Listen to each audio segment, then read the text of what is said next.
మీరు ఎప్పుడైనా ఆలోచించారా అన్ని నెలలలో 30వ తేదీ మరియు 31వ తేదీ వస్తుందని? కానీ ఫిబ్రవరిలో 28 రోజులు. నాలుగేళ్లకొకసారి వచ్చే లీపు సంవత్సరంలో 29 రోజులు ఉంటాయి. ఆ తర్వాత మార్చి 1వ తేదీ వస్తుంది.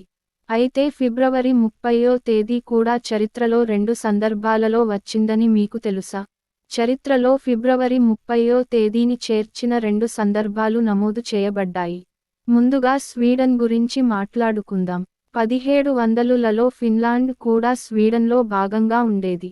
అప్పుడు స్వీడన్ వారు జూలియన్ క్యాలెండర్ నుండి గ్రెగోరియన్ క్యాలెండర్కు మారాలని నిర్ణయించుకున్నారు. జూలియన్ క్యాలెండర్లో 1700 సంవత్సరం లీప్ ఇయర్గా ఉండాలి, కానీ స్వీడన్లో లీప్ ఇయర్ జరుపుకోలేదు. కానీ 1704, 1708 సంవత్సరాలను లీపు సంవత్సరాలుగా పరిగణించారు. మళ్ళీ స్వీడన్ తిరిగి జూలియన్ క్యాలెండర్కి వచ్చింది.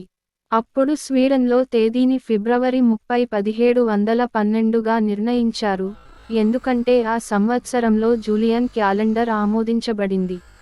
2 లీపు రోజులు జోడించబడ్డాయి. 1753లో స్వీడన్ మళ్ళీ గ్రెగోరియన్ క్యాలెండర్ వైపు వెళ్ళింది.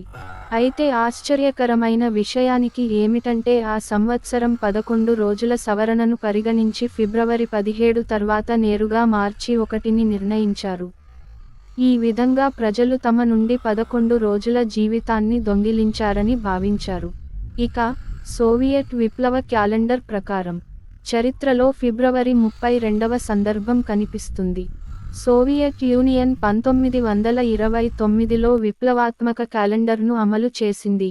ఇది 1930 నుండి 31కి సంబంధించినది. ఇది ఫిబ్రవరి 30 తేదీని కలిగి ఉంది. సోవియట్ క్యాలెండర్లో నెలలోపు 5 రోజుల వారాలు ఉండేవి. ప్రతి పని నెలలో 30 రోజులు ఉండేవి. మిగిలిన 5 నుండి 6 రోజులు నెల లేకుండా సెలవులుగా పరిగణించబడ్డాయి. సోవియట్ క్యాలెండర్లో 7 రోజుల వారం నుండి 5 రోజుల వారానికి రద్దు చేయడం యొక్క ఉద్దేశ్యం, పని చేయని రోజుల వల్ల ఏర్పడే అంతరాయాలను అధిగమించడం, పారిశ్రామిక సామర్థ్యాన్ని మెరుగుపరచడం. అయితే, ఈ సమయంలో సోవియట్ యూనియన్లో గ్రెగోరియన్ క్యాలెండర్ అమలులో కొనసాగింది. 1940లో 7 రోజుల పని వారం మళ్లీ ప్రారంభించబడింది.